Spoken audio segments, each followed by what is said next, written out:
ay. Ay.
وقمرة أي وقمرة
هي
Kee waay?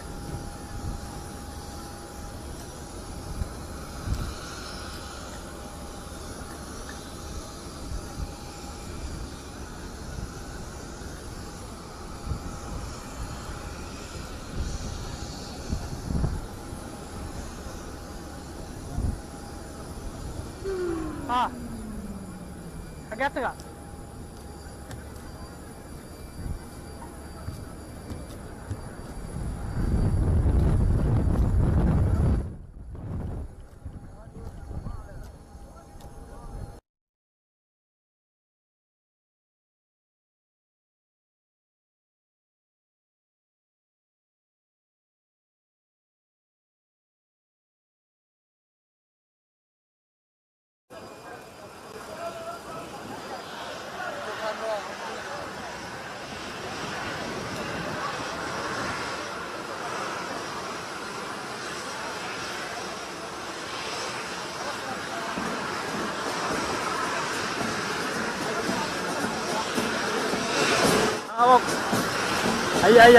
Ay.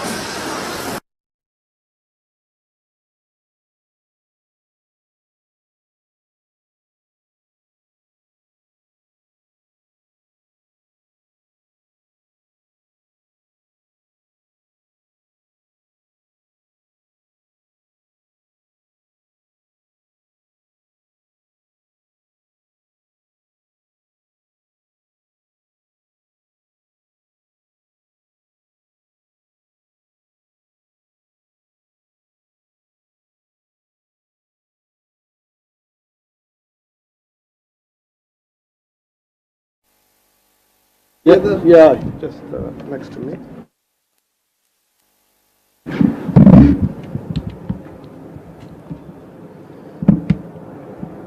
May I use my eyeglass? Is that okay? Sure. Oh, no.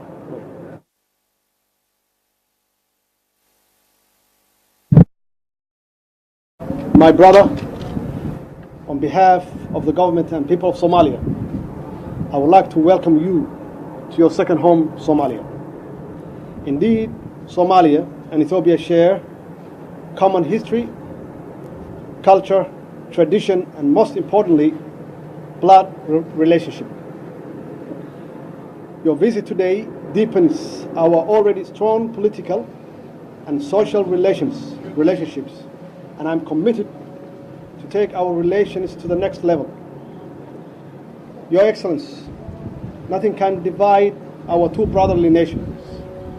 It's our obligation to ensure peace and prosperity of our two great nations through economic integration in order to lead our people to a prosperous future. Please allow me to pay a tribute to the tremendous sacrifices made your military servicemen who serve in AMISOM in the fight against terrorist organizations who pose an existential threat not only to Somalia but also to the region. My government is spearheading progressive reform in the security, economic and social sector, which will reinvent the fortunes of our country. Despite the challenges, my government is determined to fully utilize every tangible opportunity to continue to take Somalia forward. There will be no delay. There will be no disruption. Our fate is intricately linked. It's with this in mind that we must continue to collaborate and collectively work to defeat the current scourge of our region, terrorism and insecurity, and usher an era of economic transformation and prosperity for our countries and the wider region. Your Excellency, as we discussed today, my government is committed to develop strong economic cooperation between our two nations. Thus, I call on the implementation of full economic integration between the two countries to create economic growth, promote investment through development, and of the infrastructure, including transportation system, highway, energy, and trade, among other areas. Your Excellency, there is no country better positioned than Ethiopia to benefit from peaceful and stable Somalia. Ethiopia has an advantage not only in terms of shared long border, but also because of favorable long list, including ethnicity, culture, social, economic, security, and political relationships we developed together over the years. There is a need for a visionary leadership in our two countries to harness such strong bonds that already exist for the interest of the people of our two countries. Finally, I would like to welcome you to the fold as the youngest leader of our region. I commend you for the transformative path that you have taken thus far and extend you every support. Thank you, Your Excellency. Thank you very much. Excellency, President Mohammed Abdullahi Mohammed, Excellency Prime Minister Hassan Ali Kahir, Members of Parliament, distinguished guests, ladies and gentlemen, we're here to celebrate Eid in our second home. And greetings from Ethiopia for the people of Somalia. Iska Roma. One Imade Eid Mubarak. I want to start by expressing my appreciation to all of you for the warm welcome and hospitality. I am deeply touched by your reception, and I know it's a sign of your friendship and the people of Ethiopia. Thank you for everything you have done since our arrival. Excellency, I am not here to laminate the past, but to open a new chapter, a new relationship, a new vision, which I want to conquer and work on it in the future. If I go back to history, it is only to learn lesson, to address the underlying drivers of violent extremism. Our goal is a comprehensive strategy to promote a regional stability in the Horn of Africa. We must look ahead with a spirit of new leadership and new frontier. I believe Somalis will build a strong and purposeful country. After all, Somalia is one of the world's most homogeneous nation states. You share the same language, the same religion, the same culture, and the same ethnicity. You are brothers and sisters, and we Ethiopians stand by you, shoulder to shoulder. The new frontier for our region, I believe, should be closer and full regional integration, where minds are open to ideas and markets are open to trade. We don't want to hinder ideas to flow from each corner. We don't want to hinder markets to flow from each corner, which help us for both nations and both people. It's a vision of a common trade area where people, ideas, goods and products move freely across borders. It is a future where we work to enlarge opportunities for our people and work for economic security that give our children and grandchildren great hope. It is a future where we abolish trade barriers. It's a future where we will create a single market in our area, in our region. It's a future where we stimulate more products, more production, innovation, and private enterprise, both here in Mogadishu, also in Ethiopia. The resource of our region and the talent and capacity of our people can provide abundance for all as long as we are prepared to recognize what we have and renounce fully violence and lawlessness. This vision of the region, a diversity of states, each developing all its culture, each solving its challenges according to its own way, but all of us tied together with a shared purpose and respect one another.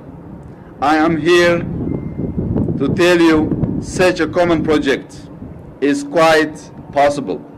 I am here to tell you that we can strengthen and consolidate our partnership.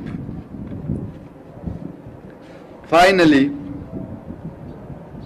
which I would like to emphasize, in my belief, we need to adopt and implement a border and joint strategy to promote regional stability in the Horn of Africa. While we need to remain vigilant in our counter-terrorism efforts, we will give equal attention to address the underlying drivers of violent extremism in the region: regional conflict, lack of trade and investment, and poverty. In closing, I want to reiterate I am delighted to be here. Somalia and Ethiopia have much in common. We do share blood, we do share culture, we do share religion. We also share rich history. The history of the region on occasion have been tragic, but we know from our experience as well as from conviction, success can be achieved. We can march out of the darkness into the sunlight. We will stand side by side, shoulder to shoulder. We can do better, and we intend to do so. Wahan Urjainai Somalia Gul, thank you very much. Thank you very much. Thank you. So we'll see you in Addis. Absolutely. Thank you.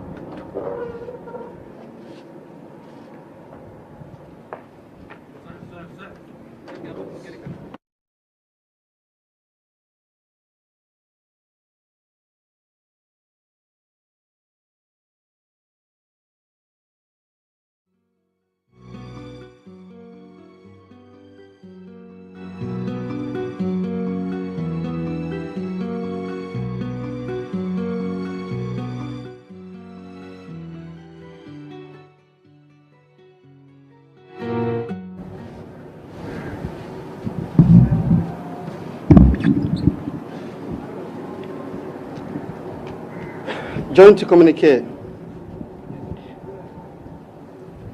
communique issued after bilateral talks between His Excellency Muhammad Abdullahi Muhammad Farmajo, President of Federal Republic of Somalia, and His Excellency Dr. Abiy Ahmed Ali, Prime Minister of Federal Democratic Republic of Ethiopia, on the occasion of the official visit to Somalia on 16th of June 2018, Muqdisho. At the invitation of the President of Federal Republic of Somalia, His Excellency Muhammad Abdullahi Muhammad Farmajo, the Prime Minister of Federal Democratic Republic of Ethiopia, His Excellency Dr. Abiy Ahmed Ali, accompanied by a high-level delegation, made an official visit to Muqdisho on 16 June 2018. Number one, the two leaders and their delegation held lengthy discussions covering a wide range of matters of mutual interest, including regional and global affairs. During the discussions, the two leaders renewed their commitment to strengthen their brotherly bilateral relations spanning generations based on shared blood relations, values, history, culture, traditions, and exposed by the principles of good neighborliness, mutual respect, and promotion of mutual interest. The leaders agreed to a renewed engagement to intensify relations based on agreed comprehensive framework which covers, among other things, robust diplomatic relations between Somalia and Ethiopia, with the Federal Republic of Somalia and the Federal Democratic Republic of Ethiopia as the primary interlocutors with sovereign authority. To this end, the two leaders welcomed the formation of the previously agreed Joint Cooperation Commission, JCC, at the ministerial level, and it is functioned to promote enhanced diplomatic and trade activities on a reciprocal basis that would involve regular bilateral engagements, exchange of attaches, and sponsorship of cultural, sport, and educational exchanges. To aid these strengthened relations and strengthen diplomatic and consular presence in each other's countries, the leaders agreed to open reciprocal diplomatic and consular offices in major cities in Somalia and Ethiopia. The leaders also agreed to introduce measures to allow for the free movement of goods and services by introducing permits and expanding specific visas for travel, for educational, sporting, and cultural purposes to facilitate social integration between Somalia and Ethiopia. Recognizing the potential for harmonious economic development for both nations, the two leaders paid singular focus to economic growth, wealth creation, and the promotion of investment between Somalia and Ethiopia in order to secure a prosperous future for their people, the countries of the Horn of Africa, and ultimately the African continent. In this respect, the two leaders agreed to enhance economic integration of the two nations while reaffirming the importance of economic security and development through utilization of the human and natural resources of the two nations as the most effective means of tackling the current security challenges. The leaders therefore agreed to remove all trade and economic barriers and deepen and widen economic linkages by, first and foremost, and the development of critical infrastructure, in particular development of ports and key highways linking the two nations. The leaders further agreed to invest in logistics and service provision, especially to leading ports in the continent that can serve both the Indian Ocean and the Red Sea. In an effort to attract and retain foreign investment to the two countries and the Horn of Africa region, the leaders agreed on the joint investment of 4 key seaports between two countries and the construction of the main road networks and arteries that would link Somalia to mainland Ethiopia. The leaders agreed to constitute a designated joint technical team that would immediately embark on key task of outlining this substantial undertaking to fully take advantage of the larger market with more opportunities and greater economics of scale for business. The leaders agreed to encourage and incentivize investments, particularly through the private sector in both countries, in order to create jobs and facilitate full economic integration between the two countries. The two leaders recognized that peace and stability were a prerequisite for the development and prosperity of both countries, and therefore emphasized the importance of the continued active cooperation between Somalia and Ethiopia to effectively counter terrorism and deal with cross-border security challenges. The leaders both condemned terrorism in all its forms and manifestations and underscored the need to actively collaborate. The federal government of Somalia paid tribute to the bravery and sacrifices of AMISOM and recognized the prominent role of the Ethiopian National Defense Forces in this regard, while recognizing the continued commitment by the troop contributing countries to Somalia. Both leaders reaffirmed AMISOM's critical role to Somalia's progress and the country move into the next chapter of security ownership across the country. While appreciating AMISOM's role in the peace and state-building efforts of Somalia, the leaders expressly stated the need to zealously guard against any risks, both internal and external, to the reversal of the gains achieved in Somalia.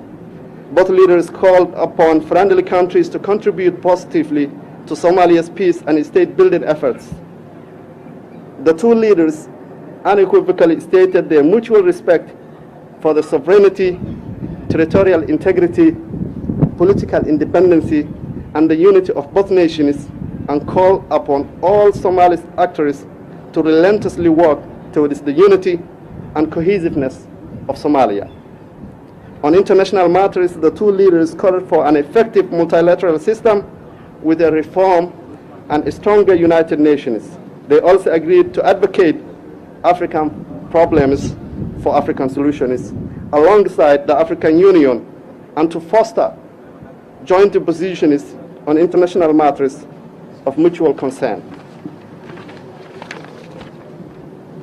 The Prime Minister of Federal Republic of Ethiopia paid tribute to the Somalia's leadership for their commitment, determination, and courage in overcoming challenges and making considerable progress in implementing a robust reform agenda and moving Somalia firmly towards the path of sustainable peace and development. President Mohamed Abdullahi Mohamed Farmajo, while welcoming Prime Minister Abiy Ahmed on his recent election as Prime Minister of Federal Democratic Republic of Ethiopia, President Farmajo commended him for his reform agenda and his vision that is set to positively impact the outlook for this nation and that of the Horn of Africa region as well. President Mohamed Abdullahi Farmajo, on behalf of the government and the people of Somalia, expressed the unreserved appreciation to his brother, Dr. Abiy Ahmed Ali, who is on his part thanked the President of Federal Republic of Somalia and the people of Somalia for the warm, gracious hospitality accorded to him and the members of the delegation during their visit in Somalia. Muqdisho, 16 June 2018. Thank you.